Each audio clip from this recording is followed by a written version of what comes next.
Alors en fait, on avance cheminer ensemble sans connaître la maladie d'Aurélie, en voyant ses grosses crises de colère, ses frustrations, et puis en comprenant qu'il fallait après fermer la cuisine à clé. Ah, le plus difficile, c'est la cuisine fermée à clé. Oui. Oui. Et je pense pour la fratrie, l'aînée à 14 ans, elle a demandé à être interne, mais il n'y avait pas d'internat dans le village où on allait au collège. Donc j'ai dit, écoute Céline, si tu veux être interne, c'est pas compliqué. Il faut aller à Orléans et il faut que tu fasses du japonais. Donc si tu fais du japonais, tu pourrais être interne. Donc elle a fait du japonais pour être interne. Et quand elle est partie, j'ai su que ça y est, elle ne reviendrait pas à la maison. Façon de dire, bon, les week-ends et sous, les choses comme ça, mais je savais pour moi que ça y est, elle ferait sa vie ailleurs. Et la petite sœur, l'impact n'a pas été du tout pareil. Elle a invité beaucoup de copines à la maison, sa sœur était présente, c'était pas grave et tout. Par contre, Annabelle, elle, elle a failli tomber dans l'anorexie, hein, toujours par les nourritures, par les calories. Moi, j'irais aussi, hein, pour dérouler à des teints sur moi. Hein.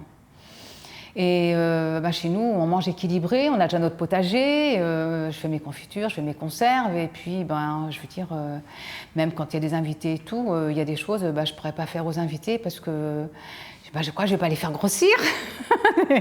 C'est là, on dira, la déformation, l'impact de la maladie après sur la famille. Et Annabelle, quand elle a fait son école d'ingénieur, eh bien, c'est pas compliqué. J'ai dit, écoute, non, tu ne vas pas à Lyon, tu restes à côté de chez nous, à Blois, c'est très bien et tout. Et en fait, je lui ai apporté à manger. Voilà.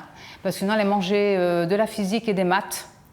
Et puis, oui, ça allait s'arrêter là.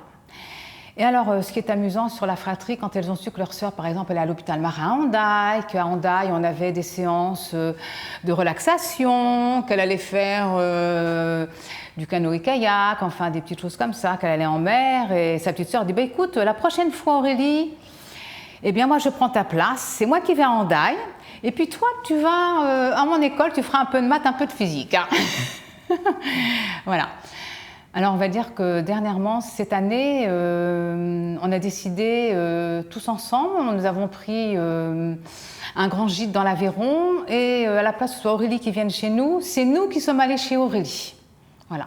On a pris un grand gîte avec mes filles, leurs maris, les petits-enfants, hein, qui sont bien petits parce que ça fait 8 ans, 5 ans... 2 ans, et puis mon autre fille, un bébé de 9 mois à ce moment-là, et on a accueilli Aurélie pendant 2 jours. Alors, je vais vous dire, hein, ce qui est surprenant, hein.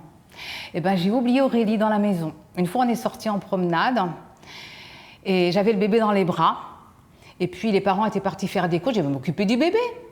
Et puis, on est sortis dehors, on a fermé la maison avec ma fille, ses 3 enfants, et puis en se promenant, on se retourne, et puis on se dit « Oh, Aurélie !» Aurélie est oubliée dans la maison, mais Aurélie, eh bien, elle s'était bien débrouillée.